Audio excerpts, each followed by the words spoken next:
Bismillahirrahmanirrahim, alhamdulillahi rabbil alamin, wa sallallahu wa sallam wa baraka ala sayidina wa habibina Muhammedin wa ala alihi wa sahbihi ajma'in.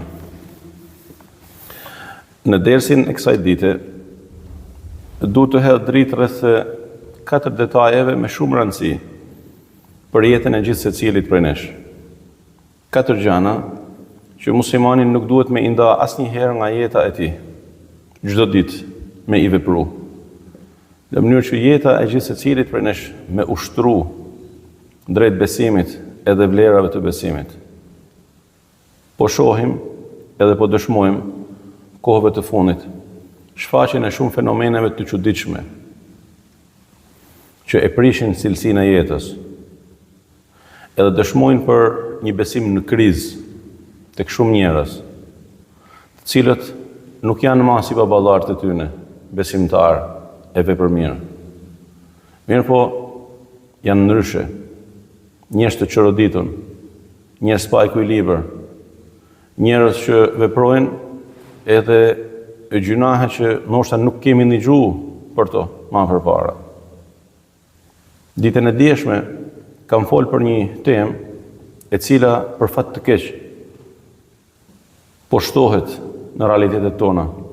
Edhe çuditërisht, edhe me dhimbje po e them, që kur e holla atë këshill në kanalin tim të YouTube-it, shumë prej vëllezërve hoxhallare në trojet tona shqiptare me falënderuan dhe më thanë për raste të ngjashme.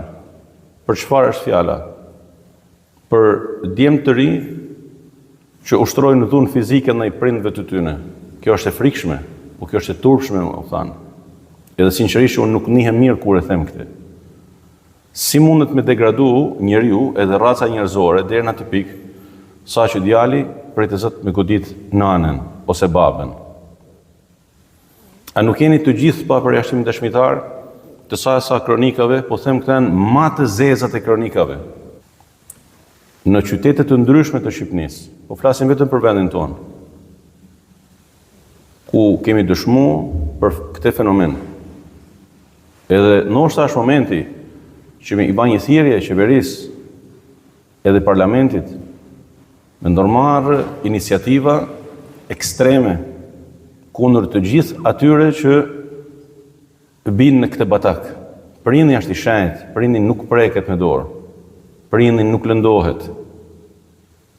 Duhet të ketë ligje ekstremisht të forta kundër të gjithë atyre që e çojnë veten në këtë drejtë. Mirë po ka dhe shumë fenomenet e tjera të ngjashme me këto, prej gjunaheve shumë të mëdha që Islami i dënon me të madhe dhe nxit të kundërtën e tyre me të madhe, të cilat ne i shohim në realitetet tona. Atëherë çfarë ka ndodhur? Ka ndodhur që ne patjetër kemi nevojë që 4 detaje mos me i hek, mos me i nda asnjë ditë nga mënyra e përditshme e adhurimit tonë. E para është istighfari, me i kërku falje Allahu subhanahu wa taala pa mbarimisht. Ju mendoni për pak, nëse pejgamberi alayhi salatu wasalam thot për veten e tij që unë i kërkoj falje Allahut edhe pendohem para durrëve të tij çdo ditë 70 herë. Edhe 70-ta ndaç merreni si numër të madh, ndaç merreni si numër që arabët e përdorin për shumësinë, jo për numrin në vetvete. Pra nëse pejgamberi alayhi salatu wasalam thotë që unë i kërkoj falje Allahut dhe pendohem para durrëve të tij 70 herë në ditë, kanë thënë disa prej shpjeguesve të këtij hadithi, jo 70 në vetvete, por një shumësi herësh që pejgamberi i kërkon falje Allahut azza wa jalla në ditë. Po të këtu pejgamberi i kërkon falje? Po nuk i thot nana e jonë që ty ti ka falë Allahu gjunahet? Nana e jonë Hazreti Aisha i thot që ja Rasulullah, kur është duke u falë natën, pse e rënon veten tënde kaq shumë dhe pse lodhesh etj etj? Ndërkohë që ty Allahu ti ka falë të gjitha gjunahet. Nga e din nana e jonë Hazreti Aisha alayha ridwan se pejgamberi ka falë Allah azza wa jalla gjunahet. Se Allahu azza wa jalla thot në Kur'anin famullar, në surën Al-Fatih, që pejgamberit janë falë gjunahet. Megjithatë pejgamberi kërkon falje, bën istighfar, astaghfirullah, astaghfirullah, astaghfirullah, astaghfirullah wa atubu ilayh. Në mësonte hoxha e jon Shekh Bebi Sulejmani rahmet pas një dhikr, një virt shumë të mirë që është prej suneteve të pejgamberit alayhi salatu wasalam. Me thanë ma e pak të 100 herë në ditë subhanallahi wa bihamdihi, subhanallahi al-azim, astaghfirullah. Mësoni këtë. Kjo është sunet i pejgamberit alayhi salatu wasalam. Është prej virdeve të hoxhës tonë. Shekh Bebi Sulejman nga Voçit rahmet pas. Subhanallahi wa bihamdihi, subhanallahi al-azim, astaghfirullah. Ma e pak të 100 herë në ditë. Bashkon dy dhikra shumë të mëdha. Edhe tasbihun, pra subhanallah, edhe istighfarin. Istighfari është shumë i rëndësishëm në jetën tonë të dashur. Dhe ne gabojmë në mënyrë të çuditshme, edhe në mënyrë të çthurur, për me kërku falje Allahut Azza wa Jall, pra me e ba pjesë të natyrës tonë, edhe hise të natyrës tonë, e shprehi të përditshme, me thanë astaghfirullah, astaghfirullah, astaghfirullah. Edhe të esë në rrugë, edhe në shtëpi, edhe në nejun, edhe shtri, edhe para se me fjetë, edhe kur i prej gjumit, edhe në çdo formë. Me e ba shprehi për me u ba një lloj mbrojtje nga tendenca e gjunahut. Çfarë do qoftë ai? Gjunah i vogël, a Zoti na ruaj gjunahet të mëdha. Zoti na ruaj prej gjunaheve të mëdha, por edhe prej të voglave. Fe istighfari të dashmit e mi është shumë i rëndësishëm në përditshmërinë e besimtarit, sepse istighfari përveç se e frenon njeriu, edhe e ruan, edhe fillon edhe jep një imunitet të vazhdueshëm ndaj gjunahut, istighfari ka shumë dobi të mëdha. Ka shumë dobi të mëdha. Rrizku, bereqeti, zgjidhja situatave dhe ngërçeve të mëdha në jetë. Ndoshta e keni lexuar dhe e dini. Edhe është ndoshta momenti me e përsërit, erdhi një burr tek Imam Aliu radiallahu anhu. Edhe i tha Hazreti Aliu, ma shmushtur risku. I tha, shtoje istighfarin. Pra thuj sa ma shumë astaghfirullah. Erdhi një person tjetër, nuk më ka falë Zoti fëmijë. I tha, thuj astaghfirullah, shtoje istighfarin sa ma shumë. Allah. Erdhi një i tretë, jam në halle, në telashe, nuk kam rrugë zgjidhje, më janë mbyll rrugë këtë. I tha, shtoje sa ma shumë istighfarin. Thuj sa ma shumë astaghfirullah. Për një person që ishte i pranishëm edhe i ndigjoi edhe i patë 3 momentet, atë 3 pyetjet edhe i tha, subhanallah, i tha po, të erdhen 3 persona të ndryshëm, edhe të pyeten 3 gjëra të ndryshme, dhe ti edhe secilit të njëjtën përgjigje. I tha, nuk e ke ndëgjuar që Allahu subhanahu wa taala çfarë thot në Kur'an? Në gjuhën e Hazreti Nuhut alayhi salam, fa qultu astaghfiru rabbakum innahu kana ghaffara. Unë ju thash, kërkoni falje Allahut sepse ai është falës, yursili samaa aleikum midrara. Pra ju sjell shinj të bollshëm nga qielli. O yumdidukum bi amwalin wa banin, edhe ju shton pasunit, edhe fëmijët. Allah. Fa Hazreti Ali radiallahu nuk nga mësoi këtë, mësoi nga Kur'ani. Po shikoni në 2-3 ajete kuranore, shohim dobit jashtëzakonisht të mëdha të istighfarit, të kërkuarit falje Allahut subhanahu wa taala. Edhe një person i cili i kërkon falje Zotit në vazhdimsi, e edukon veten e tij të dashurit e mi, me e pa veten e tij gjithmonë mangët në raport me Allahun azza wa jall. Prandaj kanë thënë se prej mirësisë së istighfarit në jetë është se e nxit njeriu drejt frikës së Allahut azza wa jall. Mirë po ti thu si me e pas frikë Allahun azza wa jall. Me e pas frikë Allahun azza wa jall nga pikpamja e atij që nuk don që i dashuri më i rëndësishëm i jetës me e pa në gabim, ose me e pa në rrugë të jo të duhur. Domethënë, a nuk ke frikë që Allah azza wa jall që ti thu unë e du më shumë se gjithçka, e më shumë se këdo. Edhe ai të don ty, se po të mos ishte dashnia e tij për ty, nuk kishe me e dashti atë. A nuk ke frikë? A nuk frikohesh që mund të veprosh diçka që edhe ja prish qefin e tij, edhe nuk e arrin pëlqimin e tij? Po nga ky këndvështrim, besimtari duhet me pas frikë Allahun azza wa jall në jetën e tij të përditshme. Edhe kanë thënë që istighfari e nxit frikën e Allahut në disa këndvështrime, në disa pikpamje. Fillimisht frika nga gjunahet e ndalesat, janë të gjitha pa përjashtim. Zot më ruaj që pritë Zot unë me vepru këte ose këte ose këte ose këte, edhe përmend prej gjunaheve sa të dush, prej gjunaheve të mëdha edhe gjunaheve të vogla. E sidomos gjunahet e vogla, se thot dikush, apo se gjunah i vogël është. Ai orteku i madh nuk bjen për një herë nga një top i vogël që zmallohet, neglizhohet, edhe bëhet kiameti. Bëhet nami. A është kështu apo jo? Frika nga gjunahet e vogla në veçanti. Frika nga syfaqësia, riaja, domethënë me ju frigu Allahu gjithë secili për nesh dhe me kërku falje. Domethënë o Zot na ruaj që mos të bëjmë diçka për sy me faqe. Jemi me pa njerëzit.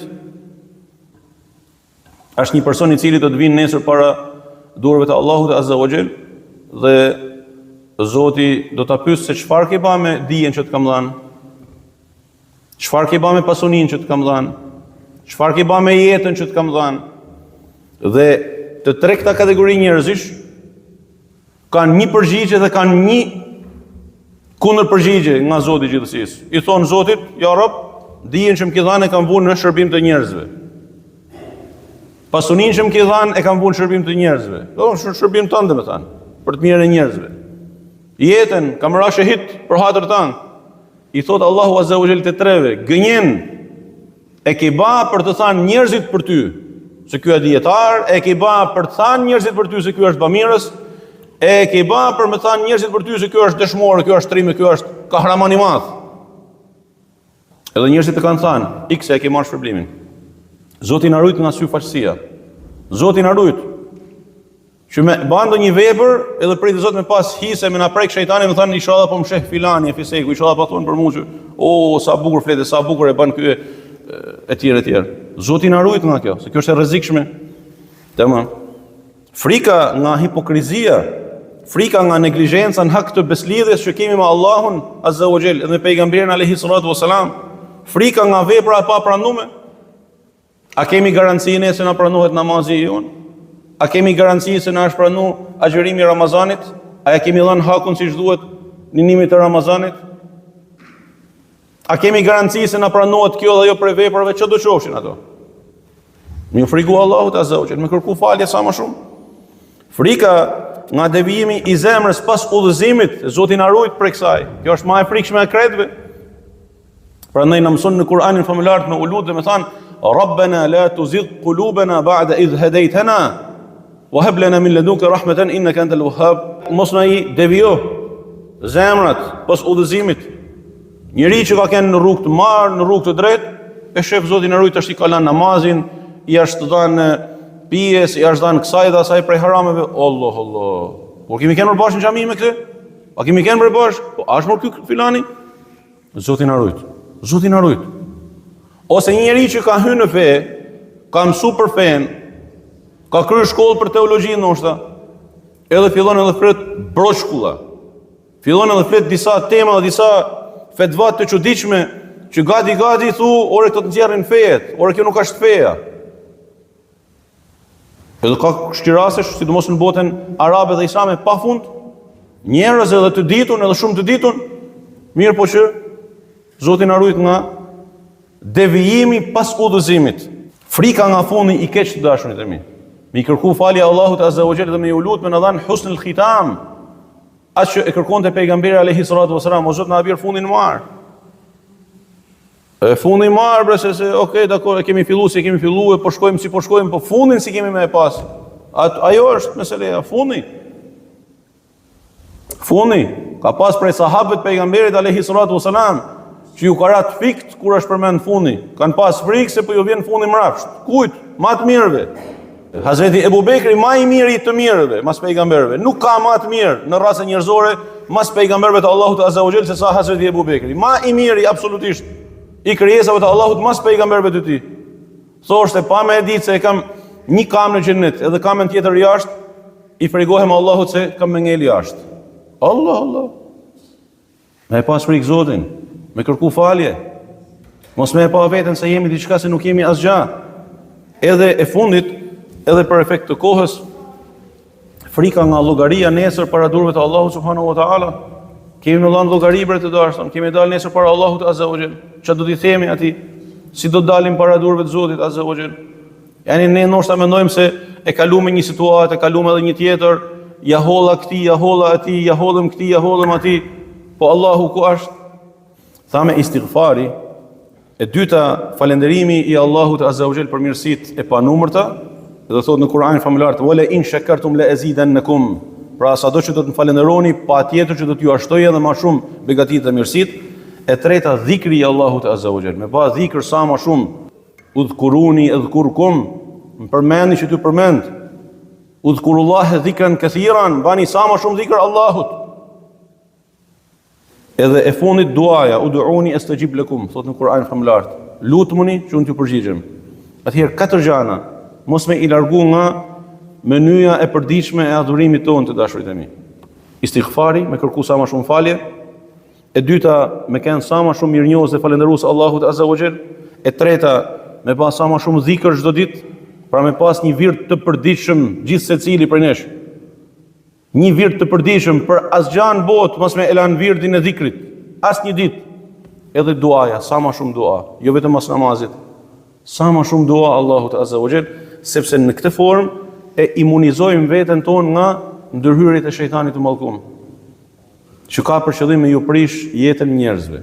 Edhe shikoni për rreth fenomenet që përmenda disa në fillim të dersit, edhe po përfundoj me këtë, duke u lutur Allahut Azza wa Jall me na udhëzu drejt më të mirës, edhe me na bë për atyre që ndëgjojnë fjalën dhe veprojnë më të mirën e saj, dhe me i rujt realitetet tona shqiptare dhe ato marbutnore e ummetin islam nga devijimi dhe çturja dhe nga prekjet e shejtanit. Allahu ju dashur të begatoft. Walhamdulillahi rabbil alamin.